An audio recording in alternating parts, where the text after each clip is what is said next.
Welcome to the Calm Analytics channel. I'm Boris Tizengauzen. Today is October 31st and we have a very eventful episode ahead. In this episode, the fiery events in Vladimir, a strike on a mega substation in Russia, as well as attacks on important facilities and the largest oil refinery in northern Russia. Gazprom is once again in the red, while Rosneft and Lukoil have lost over 5 billion due to sanctions. Trump and Xi Jinping are taking a year-long truce. Meanwhile, the US is preparing targeted strikes on Venezuela, and in Russia they're launching an Orthodox messenger app and declaring a crusade against Halloween. Charles III strips Prince Andrew of his titles and home, and how the Epstein case caught up with the Windsors, gruesome details and mysterious deaths in this case.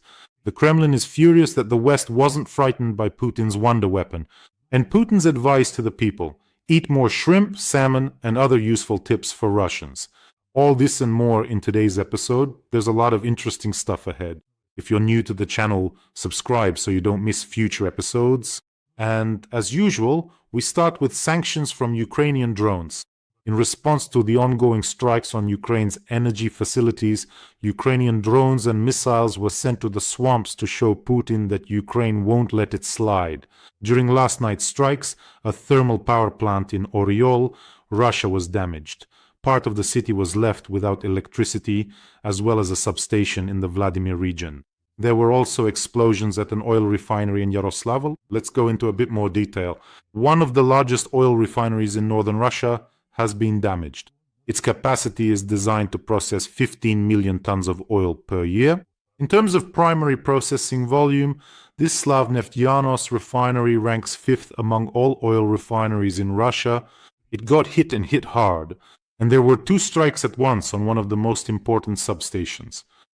In Russia, it wasn't just any substation burning, but the mega substation Vladimirskaya, I would say. Take a look at this video.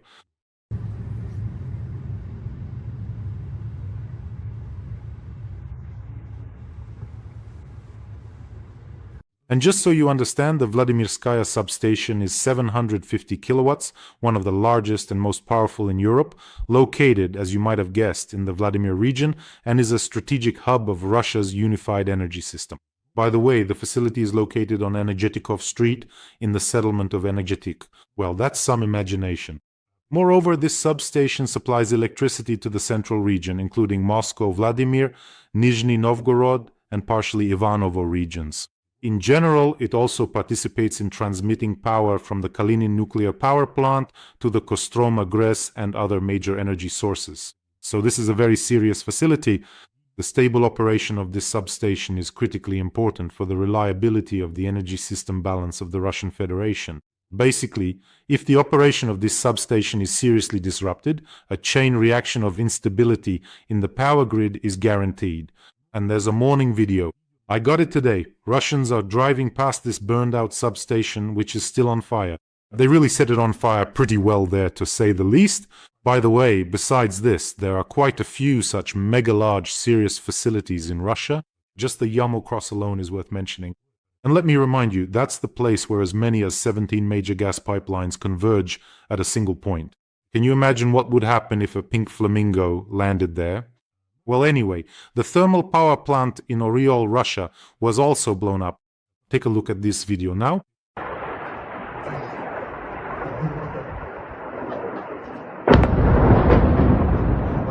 Everything's on fire, everyone's running around, panicking. In short, just the way you like it. Judging by the sound, it was something jet-powered. And it's not just the direct sanctions from Madhyar, from the drone forces, from the SBU and GUR, but also the sanctions from our European partners, from our American partners. They're working too. Gazprom is once again in the red, 170 billion rubles in losses over 9 months.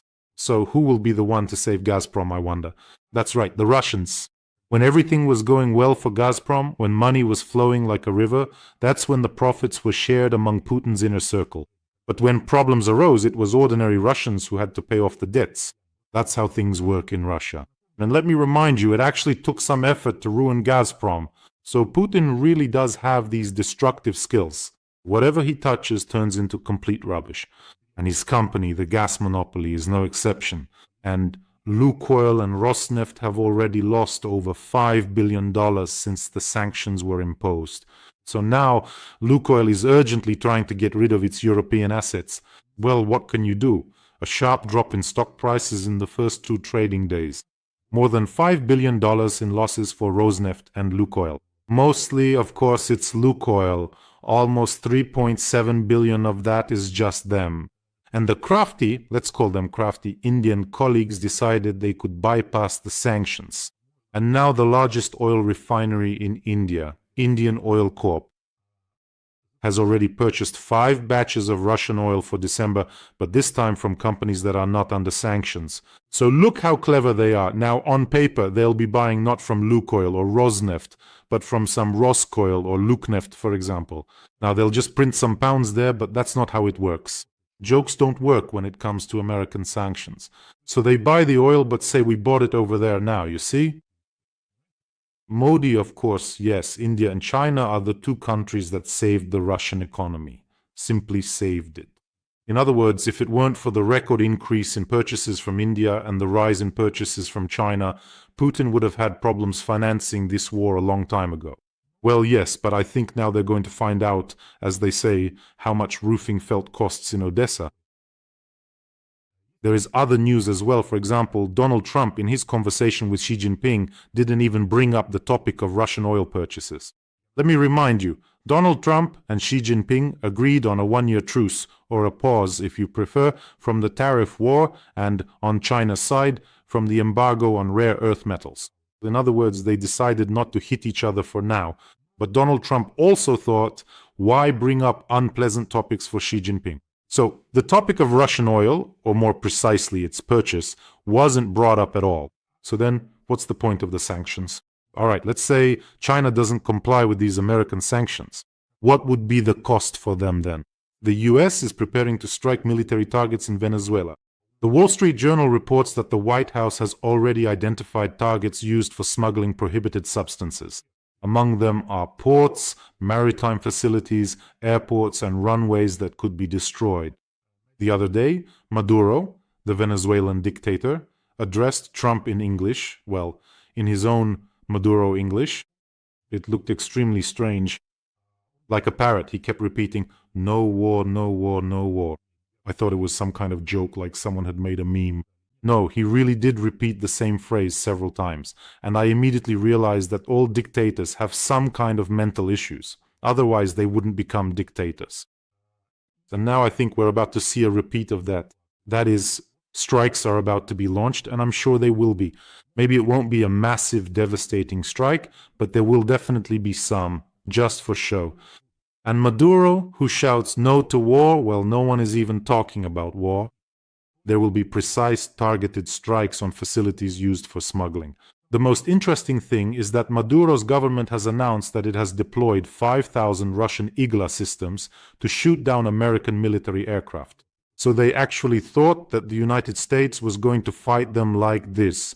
All right, let's send all our planes, have them fly low toward Venezuela, low enough for the Igla to reach them, and that's how we'll fight. Well, of course not. Of course, it will all happen differently, and no one will even notice where it came from. By the way, Maduro should be worried that he doesn't get hit first and foremost. Friends, let me remind you, we have a new fundraiser for the 1st Medical Battalion, for our combat medics who are saving the lives of our soldiers right there in the field, right on the front lines, and they have a critical need for ventilators, artificial lung ventilation devices. They use devices in their work that are, well, great, but they break down quickly because these machines are under a lot of strain. I won't say how many wounded pass through these machines, but believe me, they break down pretty fast, though they do save lives. That's why there's a risk of losing some of these devices, and they need to be replenished. They have now recorded a separate video for us. Please take a look at it. Апарат штучної вентиляції легень – незамінна річ для надання невідкладної допомоги в умовах бойових дій. Ми в 1-му окремому медичному батальйоні використовуємо спеціальні портативні системи забезпечення для використання у військових умовах. Це найкращий інструмент, але, на жаль, він не призначений для такого навантаження та роботи в безперебійному режимі, яка є в наших умовах зараз. Тому ці системи починають виходити з ладу. Через це ми потребуємо додаткових звичайних стаціонарних апаратів ШВЛ. Залишитися без них не можна. адже це призведе до серйозних наслідків. Вартість одного апарату 730 тисяч гривень, а всього потреба є у 8. Разом з каналом Бориса Тізенгаузена оголошено збір на 2 апарати ШВЛ для передових хірургічних груп 1-го окремого медичного батальйону. Часу обмаль. Розраховуємо на вашу підтримку. But you know, friends, that I would never refuse our medics. These are guardian angels. They risk their lives to save the lives of our defenders. That's why I ask you, let's help our medics, and the link to donate is in the description of this video. There you'll find Mono, Privat, and PayPal for those who want to help from abroad. I want to say a huge thank you to all of you. You are simply incredible. Just yesterday we finished raising funds for a vehicle and a repeater for the 117th Brigade. And today the commander of the strike UAV platoon wrote to me and said, "You are simply a miracle. May God protect you." I said, "Yes, may he protect you. Thank you so much. Really, you are doing an amazing job." And also, using the QR code, if you don't see the payment details under this video, you can go to the fundraiser. Let's help our combat medics. In 2026, Russia will launch an Orthodox messenger app called Zosima, which will allow people to exchange information about churches, spiritual advisors, pray, and do other things. But they've been trying to launch this Orthodox messenger Zosima for a really long time. Something just isn't working out there. I honestly don't understand what's going on, what the problem is. It's not like it's Telegram or anything. Although, as Russians usually do, they could have just stolen someone else's code, tweaked it, and that's it. There you go, an Orthodox Telegram. But no, they keep trying to launch it, but they've said it can't be called Orthodox yet. Do you know when it can be called Orthodox? When it receives the blessing of Patriarch Kirill, that's when this messenger will be Orthodox. Just as we predicted, a unified state messenger, they already have one that watches you, pulls out all your information. All that's left is to top it off with an Orthodox messenger. You know, it's like an Orthodox Taliban is being created in Russia, where out of fear of the state and the church, before the church and before the state, everyone will have as many children as they're told to. Not ask stupid questions, not wonder why they have to go to die for Putin. You can ask any question in any messenger, whether it's in the national messenger where Comrade Major is watching you, or in Zosima. Deputy Kirill Pochi, that FSB guy, is holed up in the churches preaching, have children, have more children, more and more. Putin needs a new war. Nothing ever changes. These are absolutely predictable news. That is, if they say that even if you're not a believer, you'll be required to attend church, they'll do it, believe me. In the near future, they need another lever of control over Russians. And now to international news. A big scandal in the royal family. Not just a big scandal, but a great disgrace, as I would call it. Charles III stripped Prince Andrew of all his titles and evicted him from his residence. The King of the United Kingdom made this decision to finally remove his younger brother from all royal duties, honors, and titles, including the address of His Royal Highness. So basically now he will just go by his name, Andrew Mountbatten Windsor. The reason? The reason, well, I think if people are watching me on the English language channel, there's no need to explain the reason. For those from the UK and even those from the US. Because the matter is connected to that very Jeffrey Epstein. There are new accusations. And also accusations against the prince regarding contacts with representatives of China. And a bit later, I'll tell you that there are some very strange stories and acquaintances involved. In general, this decision has been called an unprecedented step to protect the monarchy. This week, new details are emerging about Prince Andrew's relationship with Epstein.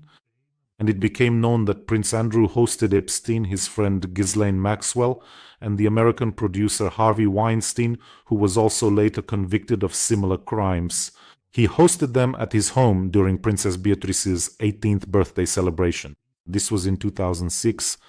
So, a significant part of the scandal involving Prince Andrew is connected to the testimony of an American woman, Virginia Giuffre, who claimed that Epstein essentially sold her, introduced her to Prince Andrew when she was still underage for intimacy.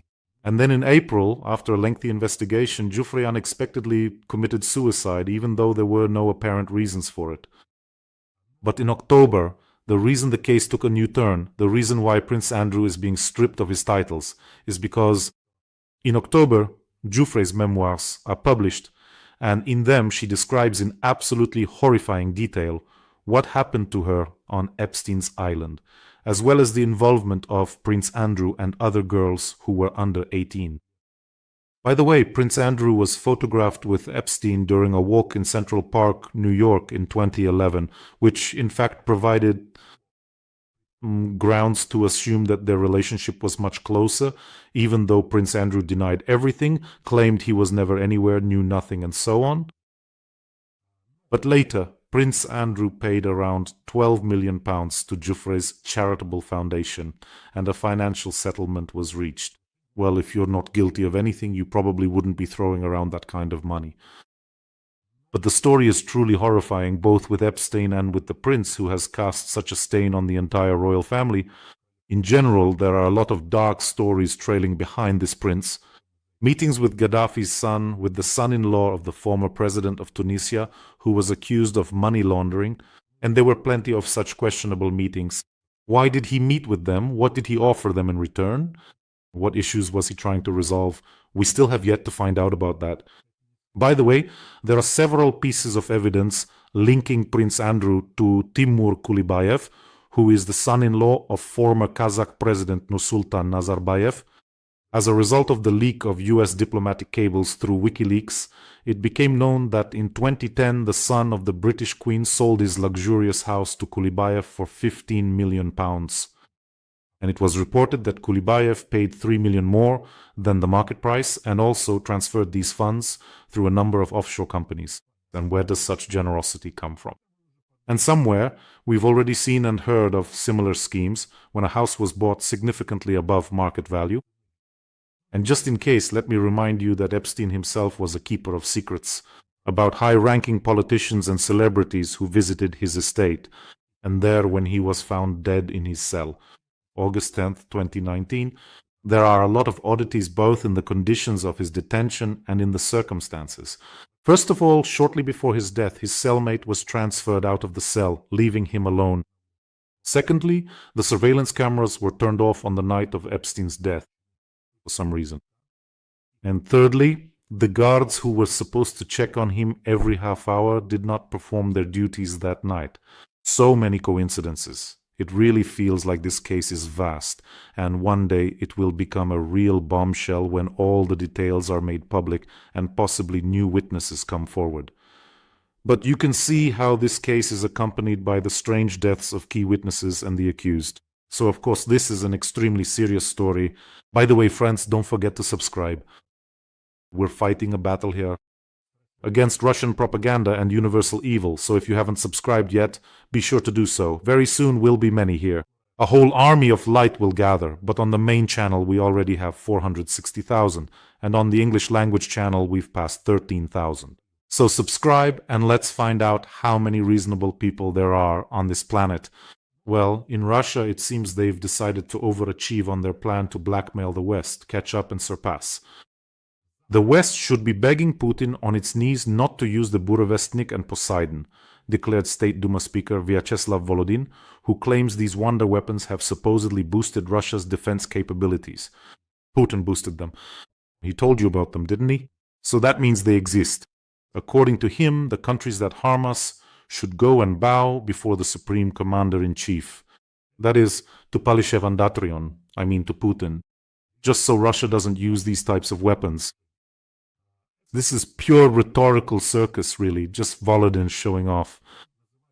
He calls it defense, they call it defense, when in fact he's describing blackmail, demanding that others come on their knees and so on. Defense is when you defend yourself, not when you threaten others. In other words, if Russia really had ironclad defensive capabilities, they wouldn't have to make up these cartoons about the Burevestnik and all the other Poseidons, and there would be no need to threaten everyone so often. Everyone would know. For example, China rolls out its weapons at a parade and everyone understands they have them. What did you see at Putin's parade? The paradox is that Volodin's rhetoric itself, and not just his, confirms that fear, it's fear that breeds blackmail. Strong states, well, they don't demand worship for themselves? Does China say, come on everyone, get on your knees before us? Does it say that? No. Donald Trump says it, but in a different context. He says, they'll all line up now to kiss my ass so I don't impose tariffs. But to threaten everyone like this, maybe you should start with GDP, one comparable to the US or China, make that for yourself first, and then you can start making threats. I'll just remind you that at first, just like with Burevestnik and Poseidon, they talked about the Sarmat missile. Where is Sarmat now? Then it was the same story with Oreshnik. Remember? Where is Oreshnik? No one talks about it anymore. Now it's Burevestnik and Poseidon. The exact same thing will happen with them. When everyone gets sick and tired of hearing those names and it becomes clear to everyone that, well, they just don't exist, they'll come up with something new. I don't know, something like some kind of wonder weapon, maybe Putisvet or Putitron, Chebereshnik, I don't know. They'll come up with something. And here's another piece of news along those lines. Shoigu has called on people to believe that Russia has the Burevestnik and Poseidon. Everyone is skeptical, but Shoigu says that everyone who doubts should believe that this weapon exists. He reminded everyone that Putin talked about creating this weapon back in 2018. We remember that. The address to the Federal Assembly. Another thing is, maybe some people didn't believe it back then, but now they definitely should. Listen, why are they so desperately trying to convince and force everyone to believe? Are they afraid that someone won't believe them? And why is that, I wonder? Maybe it's because Putin has even gotten tangled up in his own lies. Because just the other day, he said that the very same Sarmat missile would soon be put on combat duty. But according to Rosatom and Wikipedia, it's already since 2023, this missile has been on combat duty. And in 2024, Putin himself confirmed it. What? How? Where? It will be deployed soon. Soon.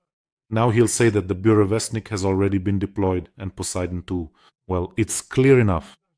And of course, how could we do without the Russian Orthodox Church, friends? Every time, believe me, when I type it in. This three-letter phrase, Arok, is just cringe. The level of cringe just keeps rising to some absolutely insane heights. And again, how could we do without the rock? Pumpkins and hats for Halloween will be prosecuted. The ROC is demanding that Halloween be banned as Satanism, which has been declared an extremist movement in Russia. Let me remind you, Satanism has been declared an extremist movement in Russia. So, how many people have been killed by Satanists? Maybe a handful, some actual followers of the cult. How many people has Putin killed? 1 million, more than 1 million of his own people destroyed. And not to mention Ukraine, where he kills civilians every day. But of course, we're going to ban Satanism, not Putin. So a crusade. The crusade against Halloween was declared by the priests of the Russian Orthodox Church, not just anyone. They've completely lost it over there. Many priests have started demanding a ban on celebrating Halloween as a demonic custom. Spokespeople for the Russian Orthodox Church talk about a dark force behind Halloween and are urgently calling for this holiday to be banned. Let me just remind you, this same Russian Orthodox Church built the main military church in Russia, and painted it khaki. They stuffed it with all sorts of military symbols. That is, the height of the towers, the diameter of the domes, everything is tied to military dates. And every voice matters. Join our community, support independent journalism and help us bring you the truth from Ukraine. Become a member of Ukraine today. Join us now. blessing rockets that will be launched at Ukraine, that's normal for them. But a jack-o'-lantern or that pumpkin with a candle inside it, now that's a horror and it must be banned. The most interesting thing is that at one time, even in Europe, the church didn't bother with that kind of nonsense. It simply channeled the event in the right direction, tidied it up a bit. They called it All Saints' Day, and that was that. No, seriously, what are they even doing over there? What are they smoking? What are they drinking in Russia? By the way, the day before, Putin was also giving valuable advice to Russians. He said he was informed that Russians don't eat enough fish and seafood, and that people need to eat more of all that, and then life expectancy will increase. Russian pensioners, it seems, don't eat enough salmon and shrimp. So Russians, why aren't you eating fresh fish and seafood? Huh? Is it because you don't have any money, Vladimir Vladimirovich? Well, if you don't have any money, then just sit quietly and don't complain. That's it. That's probably the kind of dialogue that's possible. About Elon Musk, SpaceX has unveiled a new version of the Starship rocket for sending astronauts to the moon. Its landing module is 7 times taller than Apollo's, and there's 136 times more space inside. Now that's impressive. So, a very serious piece of equipment. They've already completed 49 stages of preparing the lunar module. The immediate plans include testing Starship's refueling already in Earth's orbit. But Elon Musk doesn't understand anything. Why bother showing things when you can just talk about them like Putin does? He said that Putin announced that Burevestnik would be used in lunar programs. Because it can just fly forever, that's it. It can fly endlessly. That's it, Elon Musk, unpack your bags, you're not going anywhere. Everyone's flying on the Burevestnik now. And do you remember how the Russians sent the robot Fedor to the ISS? So, the Russians decided to send a robot whose remarkably skilled abilities included shooting a pistol and the ability to drill with a power drill. It couldn't even dock on the first try. To the ISS. Well, the most essential skills, right? Like shooting all the astronauts and drilling holes in the hull. That's it. That's a true Russian, a pure Russian. To kill, to mess things up, and maybe steal something. He was supposed to take something from the ISS and bring it back to Russia. So that's a true Russian robot. So Elon Musk, go and learn. Putin already thought of everything, invented it much earlier. This time Medvedev is flying to the moon on a Burevestnik. But the rocket isn't powered by a nuclear engine, it's powered by an alcohol engine. As they say onward, superpower. But that's not certain. Well, friends, take care of yourselves and your loved ones. Subscribe to this channel, and let's support the fundraiser for our combat medics, our angels, our guardians, for ventilators. Let me remind you, the details are in the description of this video. Wishing us all a peaceful day and glory to Ukraine.